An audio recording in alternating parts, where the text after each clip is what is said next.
Hello everyone, welcome back to our channel. Before we get into the video, please like, share and subscribe, turn on the notification bell. ఈరోజు వీడియోలో ఎండుచేప ఎగురు పల్లెటూరు స్టైల్లో చేసే ఈ ఎండుచేప ఎగురు చాలా టేస్టీగా ఉంటుంది. ఈ తయారు చేసుకోవడం కూడా చాలా ఈజీగా తయారు చేసేసుకోవచ్చు. ఈ చేప ఎగురు రైస్లోకి సంకట్లోకి చాలా టేస్టీగా ఉంటుంది. తయారు చేసుకోవడం కూడా చాలా easy. Let's start the video. Stove on చేసి మట్టి పాత్ర పెట్టుకొని మట్టి పాత్రలో ఆయిల్ వేసుకోవాలి.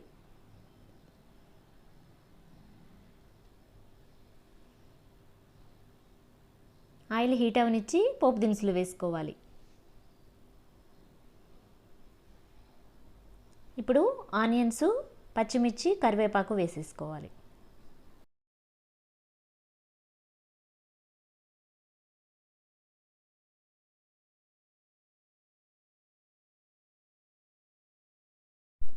ఆనియన్స్ వేగిన తర్వాత టమోటాలు వేసుకోవాలి.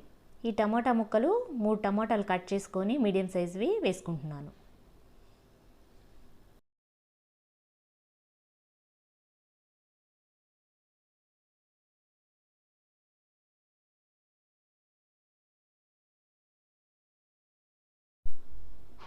ఇప్పుడు సాల్ట్ వేసుకోవాలి.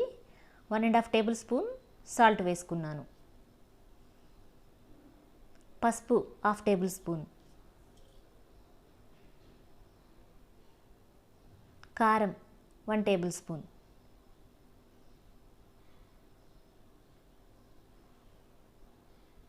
అన్నీ మిక్స్ అయ్యేటట్లుగా కలబెట్టుకోవాలి.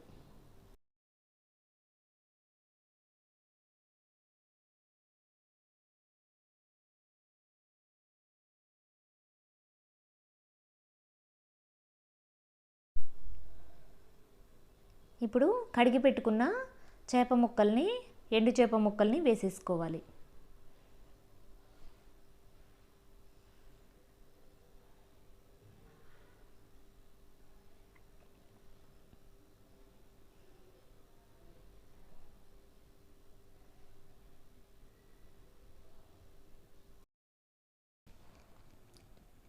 ఇప్పుడు మూత పెట్టేసుకొని మగ్గనివ్వాలి.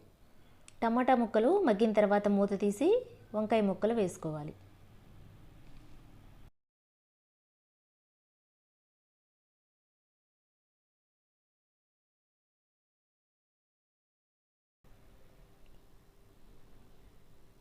ఈ వంకాయలు వేయటం వల్ల కర్రీకి మంచి టేస్ట్ వస్తుంది.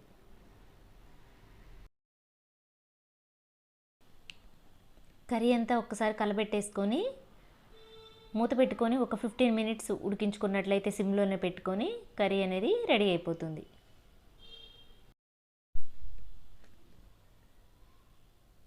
ఫిఫ్టీన్ మినిట్స్ తర్వాత మూత తీసి చెక్ చేసుకున్నట్లయితే కర్రీ అనేది ఇలా ఉడుకుతుంది. కర్రీ అనేది సిమ్లోనే ఉడకనివ్వాలి. నేను చెప్పినట్లుగా చాలా ఈజీగా ఇలా ప్రిపేర్ చేసుకొని చూడండి, చాలా టేస్టీగా ఉంటుంది. ఒకసారి ఈ డ్రై ఫిష్ కర్రీని మీరు తయారు చేసుకొని ఎలా వచ్చిందన్నది నాకు కామెంట్లో తెలియజేయండి. ఐ హోప్ ఈ వీడియో మీకు నచ్చింది అనుకుంటున్నా. నచ్చితే లైక్ చేయండి, షేర్ చేయండి, సబ్స్క్రైబ్ చేసుకోండి. ఇలాంటి మరిన్ని వీడియోస్ కోసం నా ఛానల్ని సబ్స్క్రైబ్ చేయండి. మీ ఫ్రెండ్స్కి, ఫ్యామిలీ మెంబర్స్కి షేర్ చేయండి.